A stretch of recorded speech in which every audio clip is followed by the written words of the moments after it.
Hi, this is Michael Buckhoff from BetterTOEFLScores.com. I want to talk about vocabulary depth.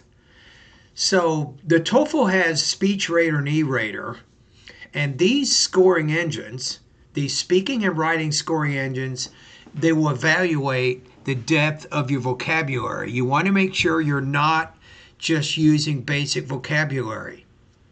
And students send me a lot of practice tests over at my website at Better TOEFL Scores. I have a speaking and writing feedback service there, and this is one of the things I help them with when they submit their practice test.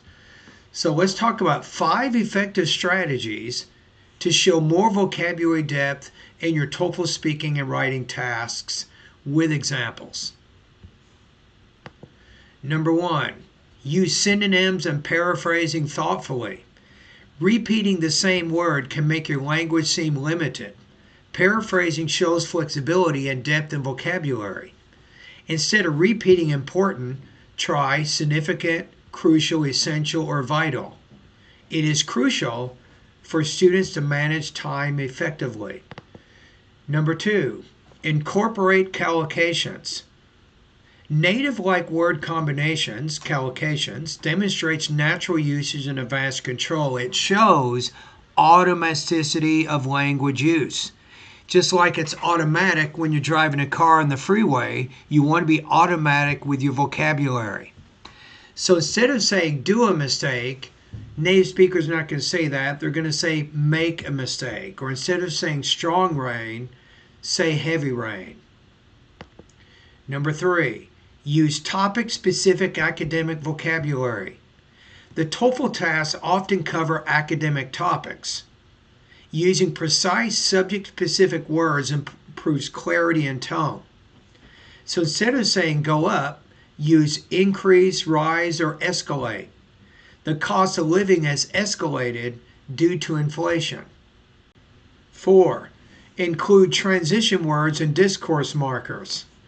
These signal logical flow and help connect ideas smoothly, which boosts coherence. Coherence is a good thing. It means that you're organized in both your speaking and writing. Furthermore, however, in contrast, as a result, on the other hand, these are great transition words to use because they show the connection of the relationship of the ideas in many cases between the reading and the listening passage. For example, in contrast to the reading, the speaker believes social media reduces face-to-face communication. Number 5, use idiomatic or descriptive expressions carefully. Well-placed idioms or vivid expressions, especially in speaking, add richness, but only when used appropriately and sparingly. Example, he hit the nail on the head, be exactly right. So don't overuse these, but maybe once during an independent speaking task, I think would probably work pretty well. My friend hit the nail on the head when she said technology is reshaping education. So there you go. These are some important things you can do to show more depth to your vocabulary. And for more information, you can go over to my website at BetterTOEFLScores.com.